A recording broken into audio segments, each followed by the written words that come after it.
Hello friends, this is Rashid Jahangir and welcome to my YouTube channel.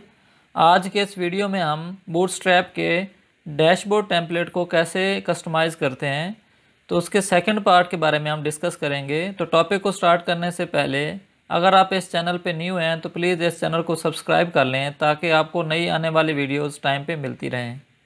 तो चलें अब हम सेकेंड पार्ट को डिस्कस करते हैं। सबसे पहले यहाँ पे इस एप्लीकेशन में मैं एक फ़ोल्डर ऐड करवाता हूँ और इस फोल्डर का नाम मैं रखता हूँ std फाइल्स। इस फोल्डर का लिंक आपको नीचे डिस्क्रिप्शन में मिल जाएगा, आप वहाँ से इस फोल्डर को डाउनलोड कर सकते हैं। तो अब इस फोल्डर में मैं एक स्टाइल शीट ऐड करवाता हूँ। तो यहाँ पे एक स्टाइल शीट मैंने ऐड करवाई और इस फाइल का नाम मैंने रखा आइटम CSS और इस फाइल के अंदर मैंने जो ऑनलाइन CSS लिया है वो पेस्ट कर दी। तो अब हमारे पास एक CSS आ गई और इसके बाद यहाँ पे इसी एप्लीकेशन में मैं एक और फोल्डर ऐड करता हूँ और इस फोल्डर का नाम मैं रखता हूँ आइटम्स। अब इसमें वो तमाम वेब पेजेस आएंगे जो आइटम से रिलेटेड होंगे। अब इस फोल्डर में मैं एक वेब पेज ऐड करवाता हूँ जो इनहेरिट हो रहा है एडमिन के मास्टर पेज से। तो यहाँ पे मैंने क्लिक किया web page with master page और इसके बाद यहाँ पे मैंने इसका नाम दिया ऐड आइटम। तो यहाँ पे हमारे पास क्योंकि मास्टर पेज में 3 कंटेंट प्लेस होल्डर थे तो यहाँ पे हमारे पास आपको 3 कंटेंट प्लेस होल्डर नज़र आ रहे हैं। तो जो पहला कंटेंट प्लेस होल्डर है इसके अंदर मैंने जो CSS फाइल बनाई है इसको मैंने ड्रैग करके ड्रॉप कर दिया।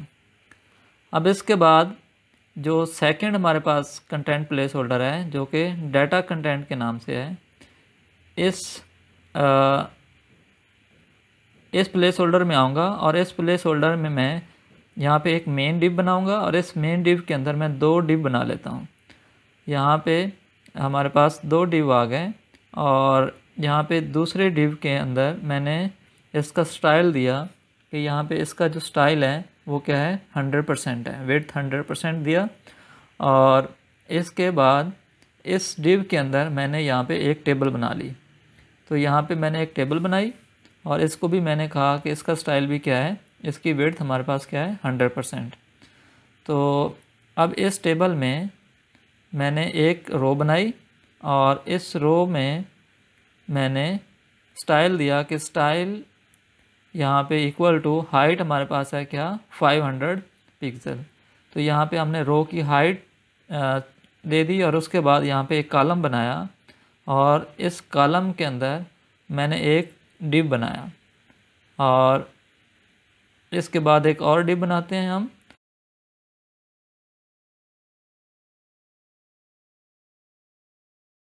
अब हम कॉलम की स्टाइल सेट करते हैं। तो कॉलम की मैंने विड्थ जो थी वो मैंने रखी 100% और इसके बाद डिव की स्टाइलिंग हमने की और इसका स्टाइल मैंने किया, विड्थ हमारे पास है 100% और यहाँ पे मैंने इसकी जो बैकग्राउंड कलर था वो मैंने यहाँ पे वाइट रख लिया और उसके बाद यहाँ पे मैंने इसके बाद पैडिंग दी और पैडिंग यहाँ पे हमारे पास 2% है। और इसके बाद लास्ट पे मैंने इसका बॉर्डर सेट किया डिव का और इसका मैंने स्टाइल वैल्यू दी 1 पिक्सल सॉलिड और इसका जो कलर है वो मैंने लाइट ग्रे रखा। तो लाइट ग्रे का जो कोड है वो रेड भी वैल्यू होनी चाहिए 221, ग्रीन वैल्यू भी 221 और ब्लू वैल्यू भी क्या होनी चाहिए 221। अब इसके बाद यहाँ पे मैं इस डिव के अंदर एक इमेज रखता हूँ। तो पहले मैंने इमेज का HTML दी, उसके बाद यहाँ पे सोर्स सेलेक्ट किया तो यहाँ पे जो हमारे पास प्रीव्यू इमेज होगा उसका लिंक दिया और इसके बाद यहाँ पे मैंने स्टाइल दिया और स्टाइल में इसकी मैंने विड्थ और हाइट सेलेक्ट की। विड्थ मैंने रखी 100% और इसकी जो हाइट है वो मैंने सेट की यहाँ पे 350 पिक्सल और इसके बाद यहाँ पे मैंने लिखा आल्ट और इसको मैंने दिया प्रीव्यू इमेज। तो यहाँ पे हमारे पास क्या आ गया, इमेज आ गया। अब यहाँ पे हमारे पास एक आईडी रह गया है। तो यहाँ पे हम पहले इमेज का आईडी लिखेंगे। तो यहाँ पे हम पहले इमेज का आईडी लिखते हैं, ID is equal to image upload. तो यहाँ पे मैंने इसको इमेज को क्या दे दिया, आईडी दे दिया।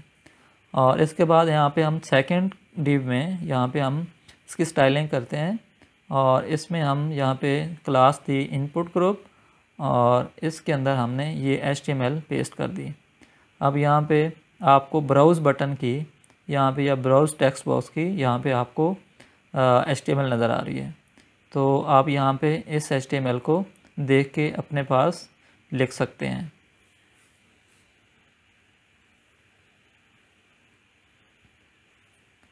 अब यहाँ पे मेन डिव का हम स्टाइल सेट करते हैं और इसको मैंने क्लास दी क्या, यहाँ पे रिसीप्ट बॉक्स।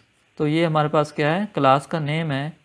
अब इसके बाद सेकंड डिव में यहाँ पे मैंने इसका हेडिंग सेट की है। तो यहाँ पे मैंने हेडिंग के लिए यहाँ पे मेरे पास क्या आ गया, एक डिव आ गया। तो यहाँ पे देखें कि सबसे पहले हमें हेडिंग नज़र आएगी और उसके बाद यहाँ पे हमें इमेज नज़र आएगा और लास्ट पे हमें क्या नज़र आएगा, यहाँ पे ब्राउज़ बटन नज़र आएगा। तो हमने 3 डिव यूज़ किए हैं एक्चुअल में, पहला हेडिंग के लिए, दूसरा इमेज के लिए और तीसरा ब्राउज़ बटन के लिए। और इन सारों को हमने बंद कर दिया है क्या, एक मेन डिव में, और उसका नाम हम क्लास दिए रिसीप्ट बॉक्स। अब इस रिसीप्ट बॉक्स की हम स्टाइलिंग करते हैं। तो यहाँ पे ऊपर हेड कंटेंट प्लेस होल्डर में मैं यहाँ पे CSS लिखता हूँ और इस क्लास का नाम था क्या,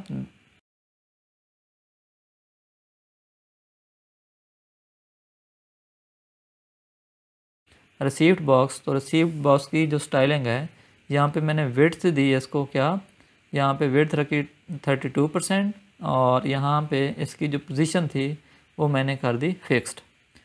अब मैं इसको एग्जीक्यूट करता हूँ यहाँ पे। तो यहाँ पे देखें आप कि जब एग्जीक्यूट किया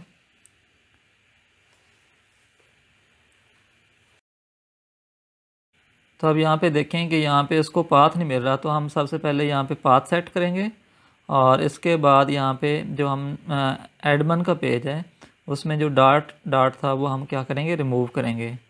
तो यहाँ पे हम इनको रिमूव करते हैं और सारी जो फाइल्स थी इनको हमने क्या किया, रिमूव कर दिया। तो अब इसको बाद इस फाइल को हम क्या करेंगे, ऊपर जो हमारे पास 3 फाइल्स हैं उनसे भी हम डॉट रिमूव कर देते हैं और यहाँ पे जो आपको नज़र आ रहा है ये भी हम रिमूव करते हैं। इसके बाद सेकंड पे यहाँ पे इसको भी हमने रिमूव कर दिया। अब इसके बाद सेव करके मैं इसको दोबारा रिफ़्रेश करता हूँ। तो यहाँ पे देखें कि हमारे पास में पहले पे हेडिंग आई है और दूसरे बाद इमेज और तीसरे बाद हमारे पास ब्राउज़ बटन है। तो अब यहाँ पे देखें कि हमारे पास जब यहाँ पे कॉमसेट्स का लोगो नहीं आ रहा। तो यहाँ पे मैं इसको इंस्पेक्ट करता हूँ तो यहाँ पे हमारे पास इसको पाथ नहीं मिल रहा। तो इसकी डायरेक्टरी हम चेंज करते हैं। तो यहाँ पे डॉट लगाया तो यहाँ पे हमारे पास इमेज आ गया। तो यहाँ हम जाते हैं HTML फाइल में और HTML फाइल में हमने यहाँ पे जाके इमेज का पाथ चेंज कर दिया। तो यहाँ पे हम इससे पहले डॉट और उसके बाद फॉरवर्ड स्लैश लगाएंगे तो हमारे पास वो इमेज शो हो जाएगा। अब इसको रिफ़्रेश करेंगे हम तो यहाँ पे देखें कि इमेज हमारे पास यहाँ पे आ गया है।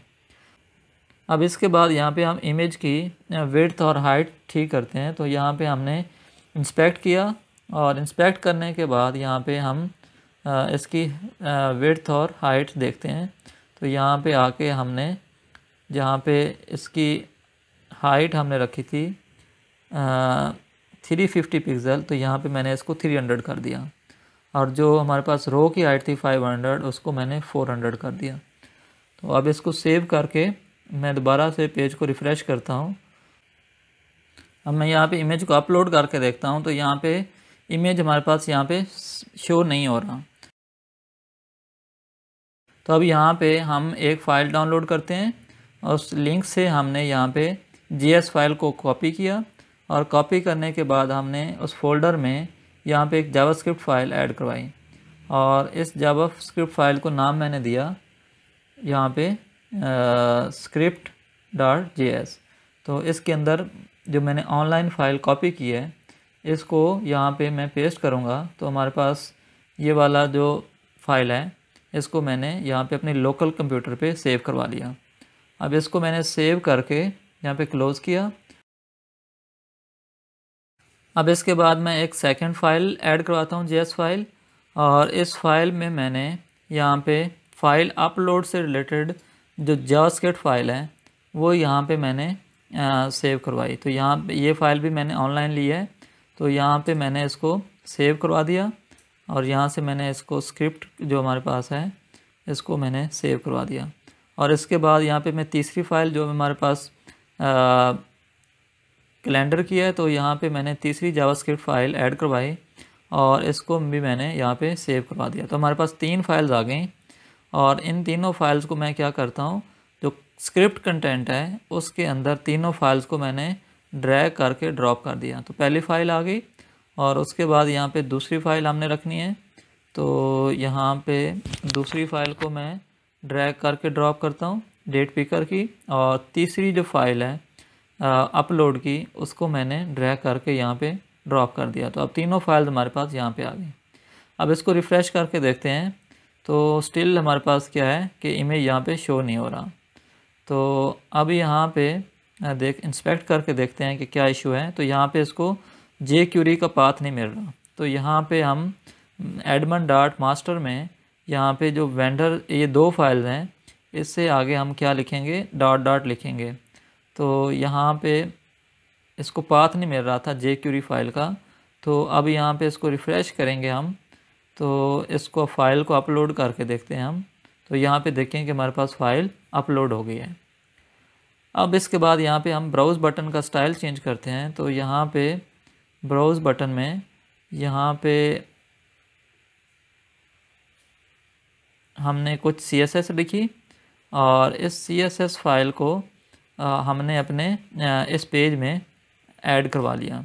तो अब इस बटन की ये CSS फाइल है और इस CSS फाइल को आप यहाँ पे देख सकते हैं। और इसके बाद मैंने इसको सेव करवा के यहाँ पे दोबारा से इसको रिफ़्रेश किया, तो यहाँ पे हमारे पास आप देखें कि हमारे पास ब्राउज़ बटन का हमारे पास स्टाइल ठीक हो गया। इसी तरह आप जो भी फाइल्स अपलोड करते रहेंगे तो यहाँ पे आपको प्रीव्यू होते रहेंगे। अब हमारे पास इस पेज की लेफ़्ट साइड बन गई है। अब हमने इस पेज की राइट साइड बनानी है। तो मैं यहाँ पे एक और डिव ऐड करवाऊँगा और इस डिव के अंदर मैं एक और डिव ऐड करवाऊँगा और इस डिव की मैं स्टाइलिंग करूँगा या आईडी दूँगा यहाँ पे एरर मैसेज। तो अब यहाँ पर ये जो डिव है, ये हमें अगर कोई इस टेबल में से एरर आएगा तो यहाँ पे हमारे पास शो करवाएगा। और इसके बाद यहाँ पे मैं एक टेबल बनाता हूँ और इस टेबल को यहाँ पे मैंने एक रो बनाई और इस रो के अंदर मैंने एक कॉलम बना लिया और इस कॉलम को मैंने क्लास दे दी क्या, फर्स्ट कॉलम। तो अब इसके बाद यहाँ पे इस फर्स्ट कॉलम की मैं CSS लिखता हूँ। तो यहाँ पे मैं फ़र्स्ट कॉलम की CSS लिखूँगा और इसके अंदर मैं यहाँ पे सबसे पहले विड्थ दूँगा। तो इसकी विड्थ हमारे पास है 40%। और इसके बाद यहाँ पे हमारे पास फ़ॉन्ट साइज़ है इसका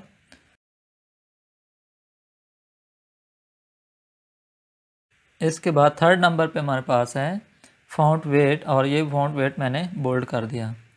और लास्ट पे हमारे पास है चौथे नंबर पे कलर, और इसको कलर मैंने यहाँ पे वाइट कर दिया। तो ये हमारे पास, हाँ, लास्ट पे हमारे पास बैकग्राउंड कलर भी है। तो बैकग्राउंड कलर हम लिखेंगे यहाँ पे, ये वैल्यू हमने दे दी तो हमारे पास ग्रीन टाइप का एक बैकग्राउंड कलर आ गया। और यहाँ पे सेकंड कॉलम जो हमारे पास होगा उसकी विड्थ हमने सेट की क्या, यहाँ पे 60%। तो अब यहाँ पे वापस आएंगे हमारे HTML में और यहाँ पे फर्स्ट कॉलम के बाद हम सेकंड कॉलम बनाएंगे। तो यहाँ पे हमने TD और इसको क्लास हमने दे दी क्या, S कॉलम या सेकंड कॉलम। तो यहाँ पे S कॉलम आ गया और यहाँ पे अब फर्स्ट कॉलम के अंदर हमने यहाँ पे इसको हम कॉपी करते हैं। अब हमारे पास एक रो के अंदर एक्चुअल में 2 कॉलम है और हमने रो बनानी है 7, तो हमने 7 टाइम्स इसको क्या किया, कॉपी कर लिया। तो अब यहाँ पे पहले कॉलम में हमारे पास आएगा परचेज डेट और दूसरे रो के पहले कॉलम में आएगा हमारे पास सिलेक्ट फर्म, और इसके बाद तीसरी रो के पहले कॉलम में आएगा सिलेक्ट आइटम कैटेगरी, और फोर्थ रो के हमारे पास फर्स्ट कॉलम में आएगा सिलेक्ट एटम टाइप, और इसी तरह अगली रो के पहले कॉलम में आएगा एटम कोड, और इसके बाद यहाँ पे हम लिखेंगे एटम प्राइस, और इसके बाद अगली रो में हम लिखेंगे एटम क्वांटिटी, और लास्ट पे हमारे पास जो रो होगी वहाँ पे हम डिस्क्रिप्शन लिखेंगे, यानी एटम से रिलेटेड जो भी हमारी डिस्क्रिप्शन होगी जो हम परचेज़ कर रहे हैं वो यहाँ पे आएगी। अब यहाँ डेट पिकर के लिए अब यहाँ पे हम इनपुट लिखेंगे और इसको आईडी हम असाइन करेंगे, आईडी इज़ इक्वल टू यहाँ पे डेट पिकर देंगे। तो यहाँ पे हमारे पास यहाँ से इस इनपुट से हम डेट सेलेक्ट करेंगे, और यहाँ पे हमने इन सारे के सारे जो है वो टैग्स को हमने क्या करना है, रन एट सर्वर करना है। और उसके बाद यहाँ पे इसको मैंने विड्थ दी 270 पिक्सल, और इसके बाद यहाँ पे मैंने कहा कि ये एम्प्टी नहीं हो सकता, तो यहाँ पे रिक्वायर्ड फील्ड मैंने यहाँ पे दे दिया। अब इनके वैलिडेशन के बारे में हम अपने नेक्स्ट लेक्चर में बात करेंगे। अब इसके बाद यहाँ पे हम यहाँ पे सिलेक्ट फॉर्म के लिए एक ASP कंट्रोल यूज़ करते हैं, ड्रॉप डाउन लिस्ट, और इसको मैंने यहाँ पे आईडी असाइन किया यहाँ पे फर्म्स, और उसके बाद यहाँ पे मैंने लिखना है run at is equal to server, और इसके बाद यहाँ पे इसको मैं एक क्लास दूंगा, यहाँ पे लिखूँगा क्लास इज़ इक्वल टू, और यहाँ पे मैंने क्लास दी फॉर्म, और यहाँ पे इसको मैंने स्टाइल दिया यहाँ पे width is equal to 270 pixel, और इसको साथ में मैंने हाइट दी, यहाँ पे हाइट आ गई हमारे पास 40 पिक्सल, और इसके बाद यहाँ पे इसको भी मैंने कहा ये क्या है, रिक्वायर्ड है। तो यहाँ पे हमारे पास एक क्या आ गई, ड्रॉप डाउन लिस्ट आ गई। अब इस ड्रॉप डाउन लिस्ट को हमने कॉपी किया, और यहाँ पे जो सिलेक्ट कैटेगरी का आइटम है इसमें भी हमने क्या किया, यहाँ पे ड्रॉप डाउन लिस्ट लगानी है, तो यहाँ पे हमने ड्रॉप डाउन लिस्ट को पेस्ट कर दिया।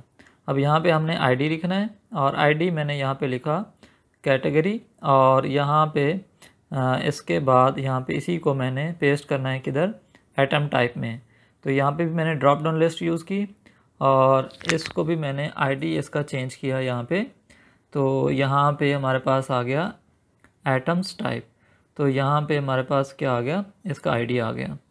अब हमारे पास इसके बाद यहाँ पे ये जो आइटम कोड है ये हमारे पास टेक्स्ट बॉक्स है, तो यहाँ पे मैं डेट पिकर वाला टेक्स्ट बॉक्स कॉपी करता हूँ, और यहाँ पे आइटम कोड में जाके मैं पेस्ट कर देता हूँ।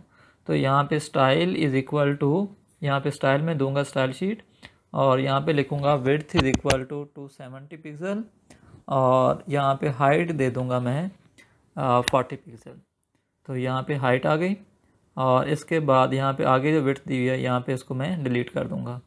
तो अब यहाँ पे आईडी इसको देना है, तो यहाँ पे आईडी मैंने दिया एटम कोड। तो अब इसको भी मैं कॉपी कर लेता हूँ, और कॉपी करने के बाद यहाँ पे आइटम प्राइस में, तो यहाँ पे आके मैंने इसको पेस्ट कर दिया। तो यहाँ पे आप देखें कि हमारे पास जो आईडी है, पहले हमने आईडी चेंज करना है, तो यहाँ पे मैं लिखूँगा आइटम प्राइस, और उसके बाद यहाँ पे प्राइस जो है वो नंबर में होनी चाहिए। तो यहाँ पे हम इसकी टाइप मेंशन करेंगे कि जो इसमें वैल्यू होगी वो सिर्फ नंबर ही हो सकते हैं, इसके अलावा कोई करैक्टर वैल्यू नहीं हो सकती। तो यहाँ पे मिनिमम वैल्यू क्या होनी चाहिए, 1 होनी चाहिए, 1 से लेस नहीं होनी चाहिए। और इसके बाद यहाँ पे इसी को कॉपी किया मैंने, और कॉपी करने के बाद यहाँ पे जो क्वांटिटी है वो भी एक नंबर है, तो यहाँ पे क्वांटिटी भी हमेशा नंबर में होती है, तो यहाँ पे हम इसको कॉलम में ऐड करेंगे। तो यहाँ पे आप देखें कि जो पहले वाले हैं वो टीडी के दरमियान नहीं है, तो इस वजह से मुझे यहाँ पे इन सारे बाकी जो कंट्रोल्स हैं उनको कॉलम्स के अंदर पेस्ट करना पड़ेगा। तो यहाँ पे हम कॉलम्स के अंदर पेस्ट करते हैं इन सारों को, और यहाँ पे इनको मैं अलाइनमेंट कर लेता हूँ, और अलाइनमेंट के बाद यहाँ पे इसके ऊपर जो हमारे पास एटम क्वांटिटी था, यहाँ पे इसको आईडी मैंने असाइन किया एटम क्वांटिटी, और यहाँ पे आइटम ड्रॉप डाउन लिस्ट भी हमारे पास कॉलम में नहीं है, तो इसको भी मैंने कॉलम में पेस्ट किया, और इसकी अलाइनमेंट हम ठीक करते हैं, और यहाँ पे हमने अलाइनमेंट ठीक कर ली। और इसके बाद यहाँ पे कैटेगरी को भी हम कॉलम के अंदर ले आते हैं, तो यहाँ पे हम कॉलम को कैटेगरी के अंदर पेस्ट किया और इसके बाद यहाँ पे हमारे पास यहाँ पे टीडी को हमने अलाइन करना है, तो यहाँ पे हमने टीडी को अलाइन कर दिया। अब इसके बाद यहाँ पे हम जो आइटम कोड है इसका टेक्स्ट बॉक्स हम कॉपी करते हैं और डिस्क्रिप्शन में जाके इसको कॉलम के अंदर हम पेस्ट कर देते हैं। और इसको पहले मैंने अलाइन किया और उसके बाद यहाँ पे जो इसको आईडी है वो यहाँ पे मैंने रखा डिस्क्रिप्शन, और यहाँ पे इसकी जो हाइट है वो मैंने थोड़ी ज़्यादा कर दी, तो यहाँ पे हाइट मैंने कर दी 50 पिक्सल। तो अब यहाँ पे हमारे पास क्या बन गया, यहाँ पे टेबल बन गया। और टेबल के बाद यहाँ पे मैंने बटन लगाना है, तो यहाँ पे ASP का बटन लगाऊंगा मैं। तो यहाँ पे डिव के अंदर मैंने ASP बटन और इसको आईडी असाइन करूँगा। आईडी आ गया हमारे पास एटम BTN, और इसके बाद यहाँ पे हमने इसको रन एट क्या करना है सर्वर पे। इसको हमने क्या किया, टेक्स्ट असाइन कर दिया ऐड एटम। तो अब यहाँ पे इसके ऊपर डिव के ऊपर स्टाइल देंगे हम। ये आप देख सकते हैं कि मैंने डिव को स्टाइल दिया और इसके बाद यहाँ पे बटन को स्टाइल देना है। तो यहाँ पे हम लिखेंगे स्टाइल इज़ इक्वल टू, तो यहाँ पे मैं बटन का जो स्टाइल है वो यहाँ पे पेस्ट कर देता हूँ। तो यहाँ पे आप देख सकते हैं कि मैंने इसका बॉर्डर दिया है वाइट और फ़ॉन्ट वेट नॉर्मल दिया है, फ़ॉन्ट साइज़ 20 दिया है, हाइट 40 दिया है और विड्थ 120 दिया है। तो अब यहाँ पे आपको सारे नज़र आ रहे हैं। तो अब इसको मैं यहाँ पे जो मेन डिव था इसको मैं क्लास असाइन करता हूँ यहाँ पे आइटम बॉक्स। तो अब यहाँ पे ऊपर जाके हम आइटम बॉक्स की CSS लिखते हैं। तो यहाँ पे मैं आइटम बॉक्स के CSS लिखूँगा। तो यहाँ पे इसको मैं यहाँ पे विड्थ दूंगा। विड्थ हमारे पास आएगी यहाँ पे इसकी 45%, और यहाँ पे इसकी पोजीशन में क्या करूँगा एब्सोल्यूट, और यहाँ पे इसको मैं जो लेफ़्ट मार्जिन है वो क्या दूंगा 54.5%। तो यहाँ पे हमारे पास लेफ़्ट मार्जिन भी सेट हो गया। तो अब मैं इसको सेव करके यहाँ पे, तो मैं यहाँ पे इसको सेव करता हूँ। अब यहाँ पे जो रन एट कंट्रोल हैं वो क्या होने चाहिए, फॉर्म्स के अंदर होने चाहिए। तो यहाँ पे मैं एक फॉर्म बना लेता हूँ और इस फॉर्म को मैं क्या करता हूँ रन एट सर्वर करता हूँ। तो यहाँ पे इसको आईडी दिया मैंने और यहाँ पे इसको मैंने किया run at is equal to server, और इस फॉर्म को मैंने क्या किया, यहाँ पे फॉर्म को मैंने यहाँ पे सारे डिव को फॉर्म के अंदर रखा। तो अब यहाँ पे इसको मैंने सेव करना है और सेव करके मैं इसको स्टॉप किया और दोबारा इसको स्टार्ट करता हूँ। तो अब यहाँ पे थोड़ा सा टाइम ले रहा है। अब यहाँ पे देखें कि हमारे पास यहाँ राइट साइड पे हमारे पास एक आइटम बॉक्स आ गया है। अब यहाँ पे इसका हमने मार्जिन थोड़ा सा ठीक करना है। तो यहाँ पे आके हम टेबल का मार्जिन करेंगे। तो यहाँ पे हम टेक्स्ट अलाइन करते हैं लेफ़्ट और इसको मार्जिन हम टॉप ले लेते हैं 20 पिक्सल। तो हमने मार्जिन इसका दिया 30 पिक्सल। तो यहाँ पे हमने इसको रिफ़्रेश किया तो यहाँ पे देखें कि हमारे पास ये इसका मार्जिन थोड़ा सा ज़्यादा हो गया है। तो अब यहाँ पे हमारे पास क्या बन गया है, ऐड न्यू आइटम का फॉर्म बन गया है। तो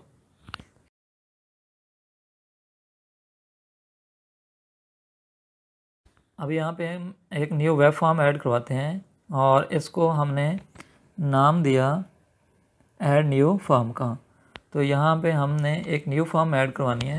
तो यहाँ पे हमने ये देखें कि हमने एडमिन वेब मास्टर पेज से इसको क्या किया, यहाँ पे इनहेरिट किया और इसमें अंदर हमने कुछ स्टाइल शीट पेस्ट कर दी। जो पहला हमारे पास हेड का कंटेंट प्लेस होल्डर था उसमें हमने ये वाली स्टाइल शीट पेस्ट की है।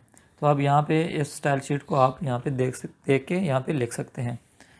अब इसके बाद यहाँ पे जो हमारे पास डाटा कंटेंट है, अब इस डाटा कंटेंट के अंदर मैंने कुछ HTML पेस्ट किया है। अब इसको भी आप यहाँ पे देख सकते हैं कि इसमें हमारे पास अगेन उसी तरह जैसे हमने लास्ट पेज में किया था वैसे ही हमने यहाँ पे एक टेबल बनाई है और उस टेबल के अंदर हमने 2 कॉलम, हर रो में 2 कॉलम रखे हैं। तो अब यहाँ पे आप अपने HTML लिख सकते हैं इस फॉर्म को देख के। तो मैं आपके लिए यहाँ पे इसको फुली स्क्रॉल करता हूँ, यानी कि हॉरिजेंटली भी और वर्टिकल भी, ताकि आपको यहाँ पे फुली HTML नज़र आए और आप यहाँ पे इसको कॉपी कर सकें। तो यहाँ पे आपको नज़र आ रहा है कि हमारे पास ऐड न्यू फॉर्म का एक हेडिंग है और उसके अंदर हमारे पास टेबल है, और इस टेबल के अंदर हमारे पास एक रो में 2 कॉलम्स हैं। तो हमारे पास यहाँ पे कुछ रोज़ हैं और नीचे आके यहाँ पे हमारे पास इसमें एक हमारे पास यहाँ पे ASPX का बटन लगा हुआ है। तो ASPX के बटन पे हमारे पास एक इवेंट भी है ऑन क्लिक, तो इसको हम रिमूव करते हैं। इसको रिमूव करने के बाद यहाँ पे मैं वापस आता हूँ, तो हमारे पास डाटा कंटेंट के अंदर HTML आ गया है। अब हमने स्क्रिप्ट इसके अंदर लिखने हैं, तो यहाँ पे इसको मैं कोलैप्स करता हूँ। तो अब यहाँ पे हमारे पास आपको नज़र आ रहा है कि हमारे पास यहाँ पे डाटा कंटेंट के अंदर यहाँ पे मैं एक फॉर्म लिखूँगा, जैसे मैंने यहाँ पे ऐड न्यू एटम के केस में किया था। तो यहाँ पे मैंने फॉर्म बनाया और फॉर्म के अंदर फॉर्म को मैंने रन एट सर्वर किया और फॉर्म को मैंने इस डिव के आखिर में एंड करवा दिया। तो अब ये जो सारे के सारा HTML था इस फॉर्म के अंदर आ गया। अब इसको सेव करके मैं यहाँ पे एग्जीक्यूट करता हूँ, तो यहाँ पे हम देखते हैं कि ऐड न्यू फॉर्म का हमारे पास एक फॉर्म आ जाएगा। तो यहाँ पे देखिए कि हमारे पास ऐड न्यू फॉर्म का फॉर्म आ गया। तो यहाँ पे हमारे पास अब इसके बाद यहाँ पे मैं std फाइल्स के अंदर एक स्टाइल शीट ऐड करवाऊँगा और इस स्टाइल शीट को नाम दूँगा पेजिनेशन। तो यहाँ पे इस फाइल के अंदर मैं कुछ CSS पेस्ट कर देता हूँ और यहाँ पे ताकि जब भी मुझे इस CSS की ज़रूरत पड़े तो मैं इस फाइल को कॉल कर लूँ। तो यहाँ पे मैंने इस CSS को इस फाइल में कॉपी कर लिया। तो अब इसके बाद यहाँ पे मैं एक और वेब फॉर्म ऐड करता हूँ विद मास्टर पेज, और इसको मैंने इनहेरिट करवा लिया एडमिन मास्टर के मास्टर पेज से। तो अब यहाँ पे देखें कि हमारे पास 3 कंटेंट प्लेस होल्डर आ गए हैं। अब 3 कंटेंट प्लेस होल्डर के अंदर पहले वाले के अंदर मैंने स्टाइल शीट जो है वो पेस्ट करनी है। तो यहाँ पे मैंने वही एक डाटा टेबल की हमारे पास आ गई CSS, और दूसरी हमारे पास यहाँ पे पेजिनेशन की CSS आ गई। तो यहाँ पे हमने 2 CSS कॉपी करवा ली। अब इसके बाद यहाँ पे मैं एक और CSS फाइल ऐड करवाता हूँ। तो यहाँ पे मैं स्टाइल शीट सेलेक्ट करूँगा और इसके बाद यहाँ पे मैं स्टाइल शीट का नाम दूँगा jQuery.datatable.js। तो यहाँ पे मैंने जावास्क्रिप्ट फाइल ऐड करवाई और यहाँ पे मैंने जावास्क्रिप्ट जो ऑनलाइन लिया है वो यहाँ पे मैंने पेस्ट करवा दी। तो यहाँ पे हमारे पास एक जावास्क्रिप्ट फाइल आ गई।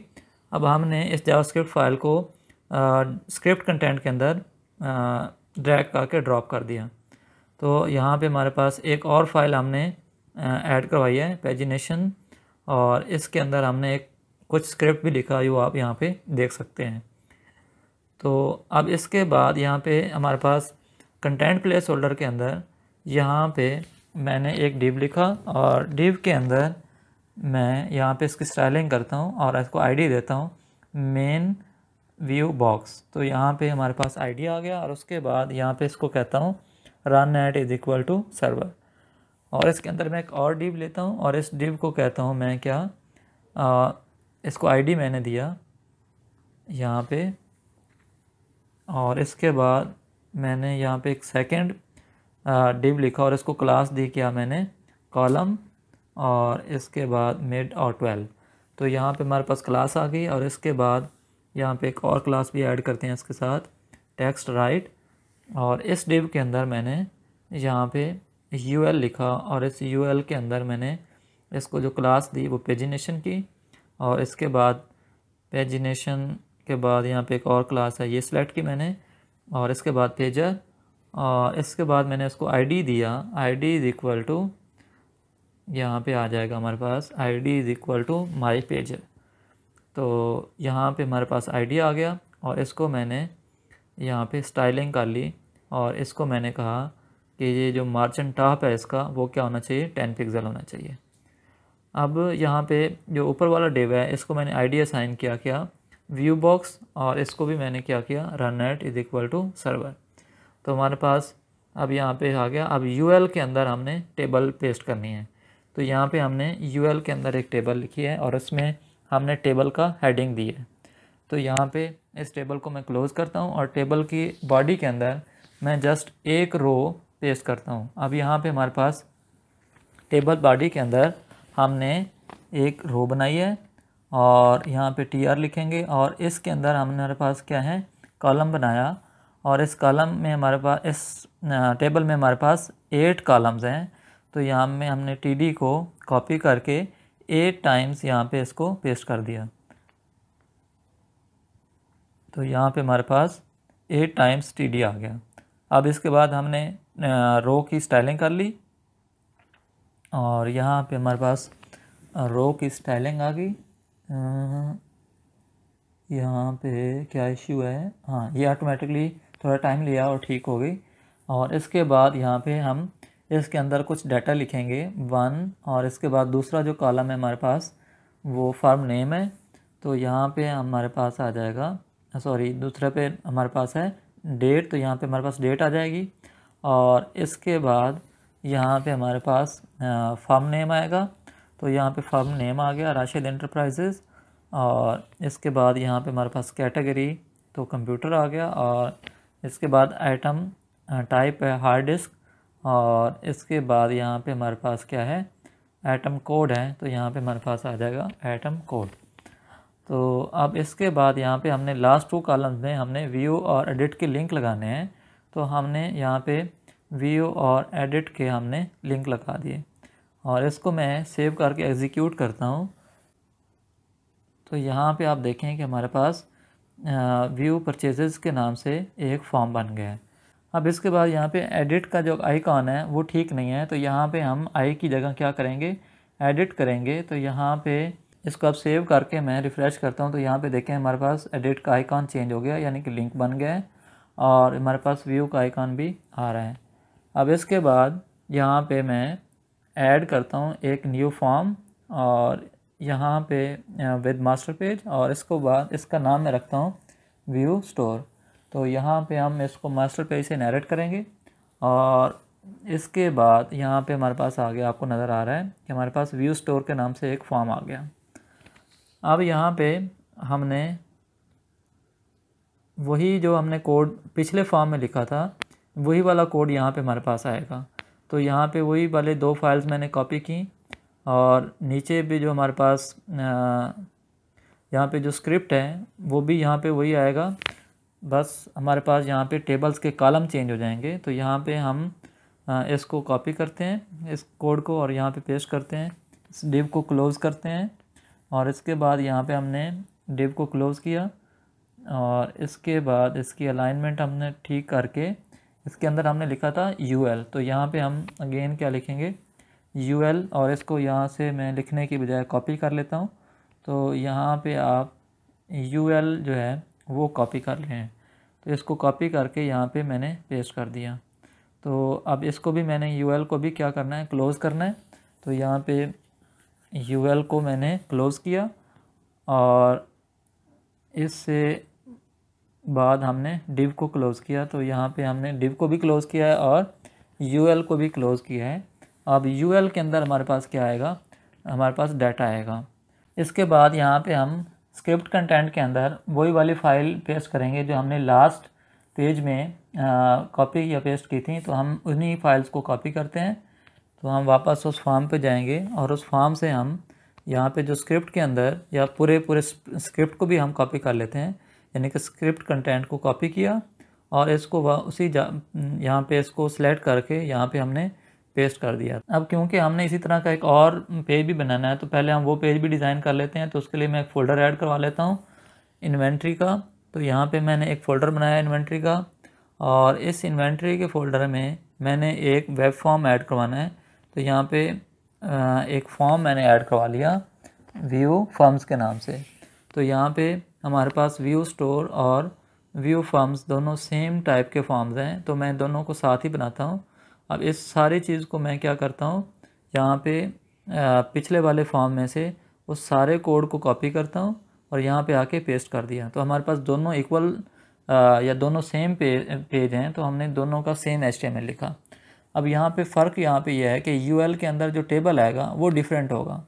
तो जो हमारे पास फॉर्म्स के पेज में आएगा, तो हमारे पास फॉर्म के पेज में ये HTML आएगी, यानी कि हमारे पास फॉर्म नेम आएगा, कैटेगरी, एटम नेम और क्वांटिटी अवेलेबल। तो हमारे पास यहाँ पे हम ये HTML लिखेंगे और उसके बाद यहाँ पे टेबल के अंदर हम एक रो इंसर्ट करवा लेते हैं। तो यहाँ टेबल बॉडी के अंदर मैंने एक रो बनाई, तो उसको नाम दिया TR, और इस TR के अंदर मैंने कितने कॉलम बनाने हैं, 5, यानी कि फर्स्ट वाला नंबर का, फिर form name, category, atom name और क्वांटिटी अवेलेबल। तो एक रो को, एक कॉलम को मैं यहाँ पे कॉपी करूँगा, या इसी तरह मैं 5 कॉलम बना लेता हूँ। यहाँ पे दूसरा कॉलम, फिर तीसरा, फिर उसके बाद यहाँ पे मैं चौथा कॉलम लिखूँगा, और इसके बाद यहाँ पे हमारे पास 5वां कॉलम हो जाएगा। तो 5 कॉलम, एक रो के अंदर हमने 5 कॉलम बना लिए। अब इसको मैं सेव करके एग्जीक्यूट करता हूँ। तो यहाँ पे देखें हमारे पास व्यू फॉर्म्स का भी हमारे पास फॉर्म बन गया है। तो अब यहाँ पे मैंने इसकी विड्थ ठीक करनी है, तो इसको इंस्पेक्ट करूँगा, और इंस्पेक्ट करके यहाँ पे इसको विड्थ में 100% दूंगा, तो इसकी विड्थ चेंज हो गई। तो अब हम हमारे पास यहाँ पे CSS लिखेंगे, और यहाँ पे हम स्टाइल देंगे इसको, क्या, type is equal to text over CSS, और यहाँ पे हम जो एग्जाम्पल रैपर का डिव है इसकी हम विड्थ ठीक करेंगे। तो यहाँ पे लिखूँगा विड्थ 100%। तो अब इसको मैं सेव करूँगा, और सेव करके इस हमारे पास जो स्क्रिप्ट है इसको व्यू जो हमारे पास पहला फॉर्म था, तो उसके अंदर भी ये वाली चीज़ मैं पेस्ट कर लूँगा। तो यहाँ पे हमारे पास पिछले वाला जो फॉर्म था वो भी ठीक हो जाएगा। तो अब हम इसको यहाँ पे आते हैं, और इसको तीसरे पेज जो हमारे पास व्यू स्टोर का है उसके अंदर भी पेस्ट कर दिया। तो अब हम तीनों फॉर्म्स को चेक करते हैं। तो यहाँ पे आके इसको मैंने रिफ़्रेश किया, तो यहाँ पे देखें कि इसकी विड्थ ठीक हो गई है। अब दूसरे पेज को मैं चेक करता हूँ, तो यहाँ पे दूसरे पेज की भी देखें विड्थ ठीक हो गई है। तो अब यहाँ पे इसको मैं थोड़ा सा कॉलम की एडजस्टमेंट करता हूँ। तो अगर मैं यहाँ पे कोड की विड्थ थोड़ी सी कम कर देता हूँ, यानी कि यहाँ पे हमारे पास इसकी विड्थ कम की, उसके बाद यहाँ पे कैटेगरी की अगर मैं विड्थ कम करता हूँ यहाँ पे, तो यहाँ पे अब एडजस्टमेंट ठीक हो गया है। तो अब ये वाली वैल्यूज़ मैंने HTML में जाके लिखनी है। तो यहाँ पे HTML में जाऊँगा मैं, तो HTML में जाके मैं इन वैल्यूज़ को चेंज कर दूँगा। तो जो वहाँ पे वैल्यूज़ थी, यहाँ पे मैंने उन वैल्यूज़ को चेंज कर दिया। तो यहाँ पे हम रिफ़्रेश करूँगा, तो ये वैल्यूज़ हमारे पास परमानेंटली सेव हो गई।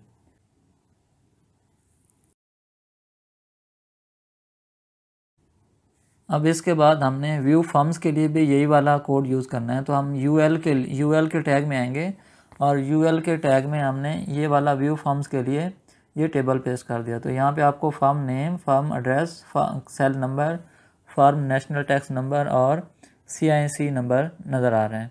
तो यहाँ पे हमारे पास कितने कॉलम्स हैं, यहाँ पे हमारे पास 1 2 3 4 5 6 कॉलम है। तो यहाँ पे मैंने इसके बॉडी को क्लोज़ किया, और हमारे पास जो इसके अंदर रो बना के हमने 6 कॉलम पेस्ट करने हैं। तो हमारे पास 2 3 4 5 6, तो हमारे पास 7 हमारे पास 7 कॉलम हमारे पास नंबर का था, तो हमारे पास 7 कॉलम आ गए। अब सेव करके इसको मैं एग्जीक्यूट करूँगा, तो यहाँ पे हमारे पास व्यू फॉर्म्स का पेज बन जाएगा। तो यहाँ पे हमारे पास व्यू फॉर्म्स का भी पेज आ गया। अब हमारे पास जो लास्ट वाला कॉलम है वहाँ पे हमने डिलीट लिखना है। तो यहाँ पे हम वापस आएंगे कोड में, और जो लास्ट कॉलम है इसके अंदर हमने डिलीट का HTML लिखा। तो यहाँ पे हम इसके अंदर कुछ डाटा लिखते हैं, 1, और उसके बाद राशिद इंटरप्राइजेज़, और इसके बाद यहाँ पे मैं Gmail लिखूँगा, rashid.unsw@gmail.com। तो हमारे पास ये डाटा आ गया। अब इसको मैं अगर सेव करके एग्जीक्यूट करता हूँ, तो यहाँ पे देखिए कि हमारे पास ये डाटा आ रहा है। तो अब यहाँ पे हमारे पास जो डिलीट का बटन है वो लिंक नहीं है। तो अब हम यहाँ पे कुछ HTML में इशू है, तो यहाँ पे हम ए मिस कर गए हैं, यानी हाइपर लिंक मिस कर गए हैं। तो यहाँ पे लिखेंगे AH reference is equal to, हम पेज हमारे पास नहीं है तो हम इधर हैश यूज़ करते हैं। अब इसको हमने सेव करके एग्जीक्यूट किया तो यहाँ पे देखें कि हमारे पास जो डिलीट है वो लिंक बन गया। बट यहाँ पे डिलीट के पीछे हमारे पास आइकॉन नहीं है। तो यहाँ पे आऊँगा मैं, तो यहाँ पे जो थ्रैश से पहले ओ है उसको डिलीट करूँगा और इसको मैं अगर सेव करके एग्जीक्यूट करता हूँ तो यहाँ हमारे पास डिलीट का आइकॉन भी आ गया। तो अब यहाँ पे हमारे पास व्यू फॉर्म्स का पेज आपको यहाँ पे नज़र आ रहा है। तो हमने व्यू फॉर्म्स का बना लिया। अब हमने व्यू डेजिग्नेशन और व्यू डिपार्टमेंट्स के 2 पेजेस ऐड करवाने हैं। तो यहाँ पे मैं एक वेब पेज ऐड करवाता हूँ, व्यू डिपार्टमेंट्स। तो यहाँ पे मैं लिखूँगा व्यू डिपार्ट्स। तो यहाँ पे हमारे पास डिपार्टमेंट का पेज आ गया और यहाँ पे मैंने बिल्कुल वही HTML यूज़ की जो हमने व्यू फॉर्म्स के केस में यूज़ की थी। तो अब यहाँ पे हमारे पास हेड कंटेंट है वो सेम होगा। तो यहाँ पे मैंने हेड कंटेंट को भी रिप्लेस कर दिया जो पिछले पेज में था, और इसके बाद जो लास्ट वाला स्क्रिप्ट कंटेंट है वो भी सेम होगा। तो यहाँ पे मैं स्क्रिप्ट कंटेंट को भी कॉपी करता हूँ और यहाँ पे मैं इसको स्क्रिप्ट कंटेंट को भी रिप्लेस कर देता हूँ जो लास्ट पेज में था। अब हमारे पास जो डाटा कंटेंट है वो भी ऑलमोस्ट सेम था, जस्ट हमारे पास टेबल के हेडिंग डिफरेंट थी। तो अब यहाँ पे हम डाटा कंटेंट को भी कॉपी करते हैं और यहाँ पे हम डाटा कंटेंट को भी रिप्लेस कर देते हैं जो हमारे पास लास्ट पेज में था। तो अब यहाँ पे हमारे पास जो टेबल का डिफरेंस है तो हम यहाँ पे टेबल को डिलीट करते हैं और इसके अंदर हम क्या करेंगे, अपने डिपार्टमेंट्स की एक टेबल बनाएंगे। तो यहाँ पे आपको डिपार्टमेंट की टेबल नज़र आ रही है। इसमें हमारे पास 3 कॉलम्स हैं, फर्स्ट नंबर्स और सेकंड हमारे पास डिपार्टमेंट नेम और थर्ड हमारे पास एक्शंस का है। तो अब यहाँ पे मैं इसमें एक रो बनाता हूँ और रो के अंदर मैं 3 कॉलम्स बना लेता हूँ। तो यहाँ पे हमारे पास नंबर 1 और इसके बाद नंबर 2 और नंबर 3। तो यहाँ पे इसमें एक्शन के लिए यहाँ पे जो हमने डिलीट के केस में लास्ट पेज में किया था वही HTML मैंने यहाँ पे लिखी और इसके बाद यहाँ पे डाटा इंसर्ट करवा दिया। तो अब यहाँ पे इस पेज को मैं HTML को कॉपी करता हूँ और यही वाली HTML हमारे पास व्यू डेजिग्नेशन के केस में भी यही यूज़ होगी। तो यहाँ पे हम इसको एक और पेज ऐड करवा लेते हैं और इस पेज को नाम देते हैं व्यू डेजिग्नेशन। तो बिल्कुल सेम टू सेम यही वाली HTML हमारे पास व्यू डेजिग्नेशन के केस में भी यूज़ होगी। तो इसको कॉपी करके हम यहाँ पे पेस्ट कर देंगे। तो यहाँ पे इसको मैंने पेस्ट किया। तो जहाँ पे हमारे पास डिपार्टमेंट नेम था वहाँ पे हम डेजिग्नेशन नेम दे देंगे। तो यहाँ पे इसको मैं नाम कंप्यूटर साइंस की जगह मैं लिखता हूँ लेक्चरर। तो यहाँ पे हमारे पास क्या हुआ, एक रो बन गई। इसी तरह मैं दूसरी रो भी ऐड कर सकता हूँ। तो यहाँ पे हमने दूसरी रो भी ऐड कर ली। तो यहाँ पे हम इसके अलाइनमेंट ठीक करते हैं और अलाइनमेंट के बाद यहाँ पे जहाँ पे लेक्चरर है यहाँ पे वैल्यू चेंज कर देता हूँ मैं असिस्टेंट प्रोफेसर। तो यहाँ पे मैंने असिस्टेंट प्रोफेसर लिखा, यहाँ पे आएगा प्रोफेसर, और यहाँ पे अगर इसको मैं सेव करके एग्जीक्यूट करता हूँ तो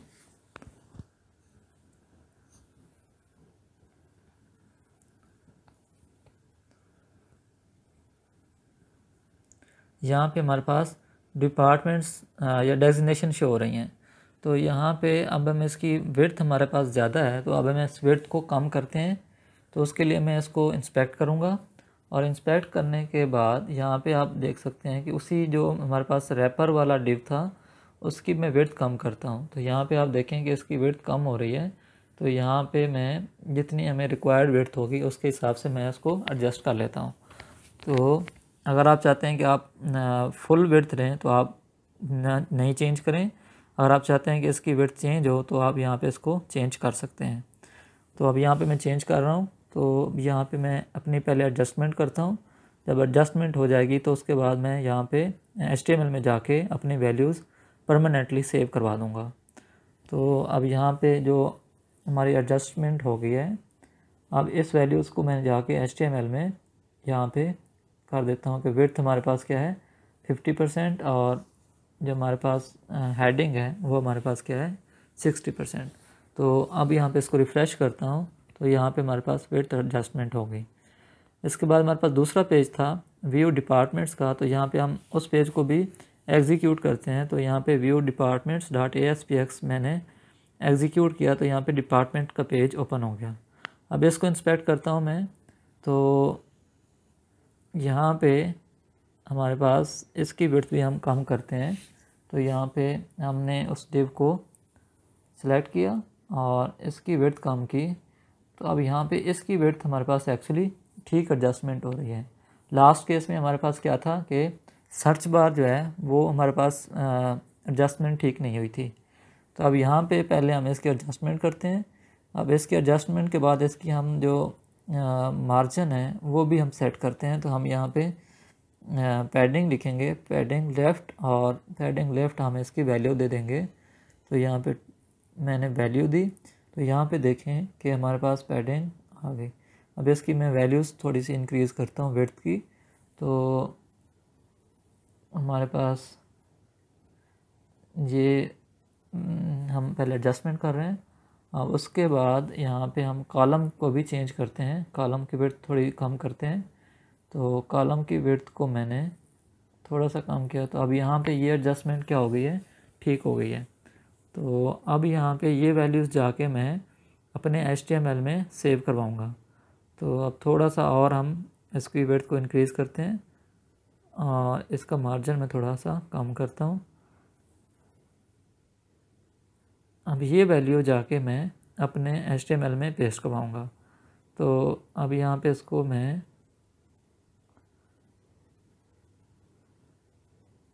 अगेन, और इसको मैं अब HTML में जाता हूँ और HTML में जाके मैं ये वैल्यूज़ इसकी विड्थ मैंने कर दी क्या 80%, और इसकी जो पैडिंग लेफ़्ट हमने की थी वो हमारे पास थी 20%। तो अब यहाँ पे ये वैल्यू सेट होगी। उसके बाद यहाँ पे हमने कॉलम की विड्थ को ठीक किया था, तो यहाँ पे हमारे पास कॉलम की विड्थ भी क्या हो गई, ठीक हो गई। अब इसी तरह यहाँ पे देखें कि हमारे पास ये ठीक हो गया। अब यहाँ पे हम डेजिग्नेशन के पेज की भी चेंजेस कर लेते हैं।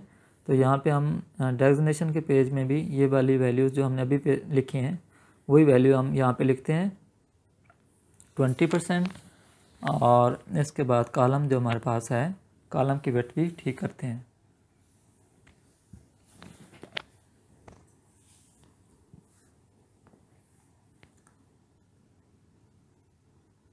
तो अब इसको मैं सेव करके एग्जीक्यूट करता हूँ। तो यहाँ पे आप देखें कि जो हमारे पास डेजिग्नेशन का पेज था वो भी हमारे पास ठीक हो गया है। इस वीडियो में यूज़ की गई जावास्क्रिप्ट फाइल्स और CSS फाइल्स का लिंक आपको नीचे डिस्क्रिप्शन में मिल जाएगा। मैं उम्मीद करता हूँ कि आपको ये वीडियो अच्छी लगी होगी। अगर आपके कोई भी क्वेश्चन हैं तो प्लीज़ कमेंट सेक्शन में लिख के बताएं, और अगर आप चाहते हैं कि आपको नई आने वाली वीडियोस टाइम पे मिलती रहें तो प्लीज़ इस चैनल को सब्सक्राइब करें। खुश रहें और खुश रखें। Thank you very much.